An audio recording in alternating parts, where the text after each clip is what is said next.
P&J Productions now present pouring ale into a glass. Bollocks! When he gets the ball from Big Sandro, there's four balls. There's four walls there. Okay, I don't mind. I'll just make it over the top. Harvey Barnes just slightly offside, and that one. But again, a great bit of skill from the big man. And when you're 6'6", I wouldn't shy away from this. You know, we've seen brilliant strider forwards. We mentioned Alan Shearer, Les Ferdinand. I don't know, Duncan Ferguson. Yeah, I mean, this is. You talk about old school before with long throws. But it's not rocket science. Get the ball in the box. You've got a 6'6" striker in the box, and he'll score goals. And as he says himself, it's a perfect start in his debut. You know, at home as well. His movement will cause problems for centre halves. Yeah, very difficult because as a centre back, when you've got a striker that plays up against you all the time, it keeps you switched on. But where you see him pulling off into those and drifting into those. For a hurricane, the next 3 days would forever change the Great Lakes. And when the storm cleared, the hull of an overturned freighter was found ominously floating on the surface of Lake Huron. With so many freighters lost in the storm, it would take weeks to identify the mystery ship. But the identity of this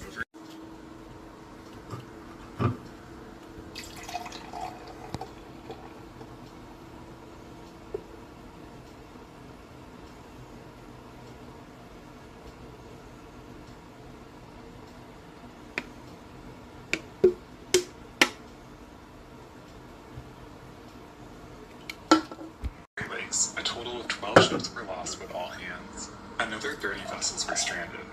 At least 273 sailors lost their lives, though the exact number is impossible to calculate.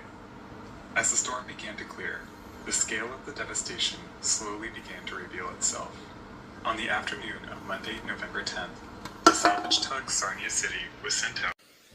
Others have pointed to the inexperience of the crews, many of which have never been to sea before. Their radio operators were said to actually be students, who might have struggled to understand the equipment or send a message in such a challenging situation.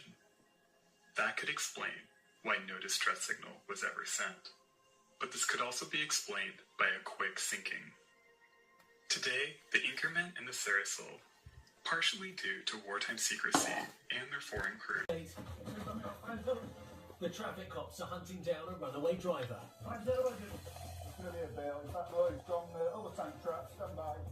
PC's Bob Hoyle and Stephen Wright have pursued their silver Astra through the estate. Yeah, it's a bailout. Armed with a canister of pepper spray, Bob is chasing the driver. Sprayed him over the fence into his face, and that had the desired effect. Obviously not this morning. The man's behaviour is so volatile that the cops need a van to transport him safely to the police station for a breath test. Alright, let's get you up, mate. No. We'll get you up and we'll get you in the van, alright? No. Please, Stand yourself up. please. Go on your knees. Right. We're going to put you in this van. Stop and sit.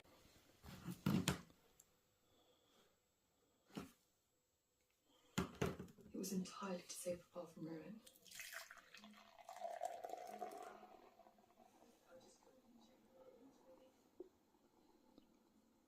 Have you got that picture for me? I might have.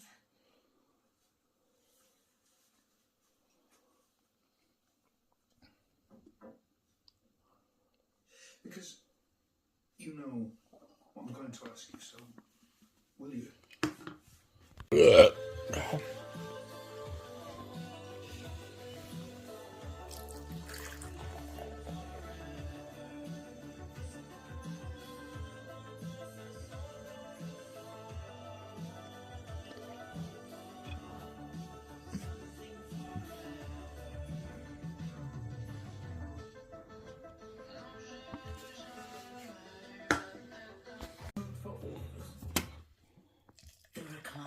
Featuring a very comfy Callum. We've got a high octane. We'll lay the roof though, nice and flat. Streaming on 5, sponsored by Simba Hybrid Mattresses.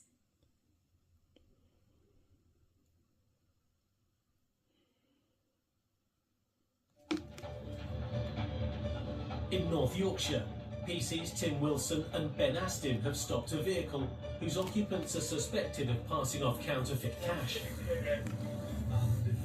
Stop. Oh, well, just grab a seat and Kaffers, right? There's two people.